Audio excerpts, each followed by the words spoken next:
A finales de 1988, los encargados del presidente George Bush para atender Panamá eran Néstor Sánchez en el Departamento de Defensa y Elliott Abrams, secretario de Estado adjunto para América Latina. Ambos seguían la línea: Noriega es nuestro hombre. De allí que no apoyaron, después de haber alentado desde el Comando Sur los intentos de golpe contra Noriega del 16 de marzo de 1988 y del 3 de octubre del año siguiente. Aún sabiendo en lo turbio que estaba metido Noriega, Washington dependía de él. Recordemos que por muchos años fue estrecho colaborador de la CIA. Conocí a esos personajes en 1986 en visita con varios legisladores invitados por su embajada aquí. Mis aprensiones sobre el régimen militar expresadas en esas reuniones fueron reportadas textualmente por Abrams y Sánchez a los militares, según pude constatar años después. Tras perder Noriega aparatosamente las elecciones de 1989 ante el fracaso de la vía democrática, los Estados Unidos decidieron promover la salida del dictador. Intentaron, por las buenas, negociaron la hora encomendada al diplomático Michael Kozak, quien pensó que Noriega había decidido irse al exilio dorado, ofrecido a cambio de abandonar Panamá y entregar el gobierno a una junta de civiles y militares. Aseguran que se despidió de sus compañeros de armas y del presidente encargado Manuel Solís Palma. La historia del momento revela que fueron otros, ajenos a su entorno familiar y con fuertes vínculos sentimentales, temerosos de perderlo todo, quienes lo convencieron de no renunciar. Es de suponer que en Washington comenzaron a barajar otras alternativas para sacar del poder a su antiguo aliado, siempre pensando en sus intereses y no en los nuestros, ya que, como dijera el vicepresidente Arias Calderón, nadie del nuevo gobierno estaba al tanto de lo que planeaban hacer y que terminó en una invasión en 1989. Desde mayo de ese año, los viajes a Washington se multiplicaron por la atención que la Organización de Estados Americanos dio a Panamá tras la anulación de las elecciones.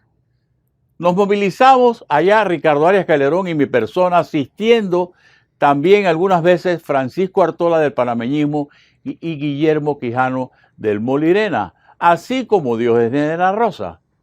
En una ocasión, requiriendo de la presencia de abogados, nos acompañaron Rogelio Cruz y Edgardo Molino Mora, entonces decano de la Facultad de Derecho de la Universidad de Panamá.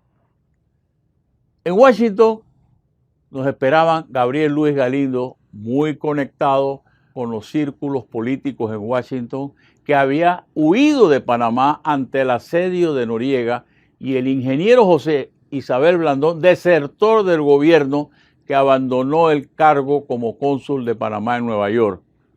En la OEA fui testigo presencial de los planes que Estados Unidos tenían para Panamá una vez que saliera Noriega.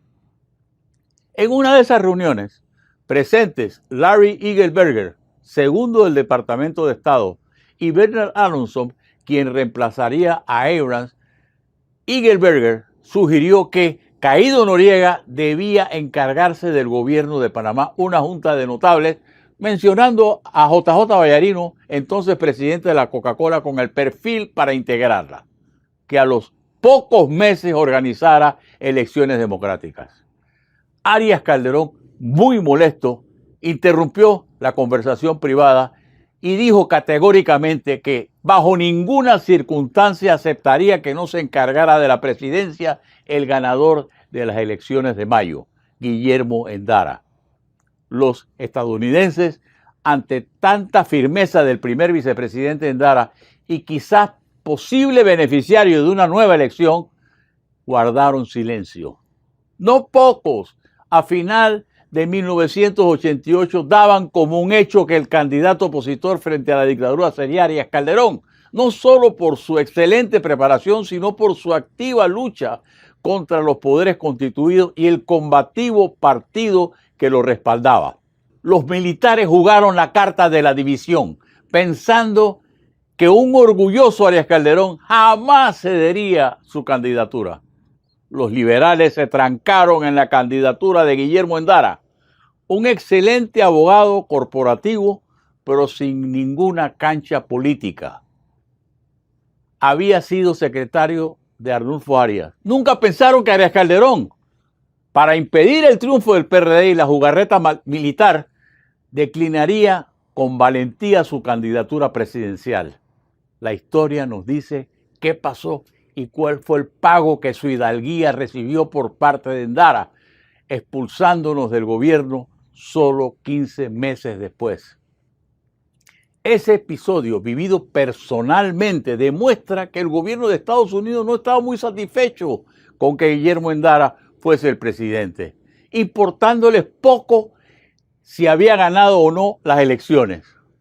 Gracias a Dios, en esta ocasión, los deseos del norte no llegaron a concretarse y pudimos construir solo el camino democrático que, con sus aciertos y defectos, hemos tenido desde 1989.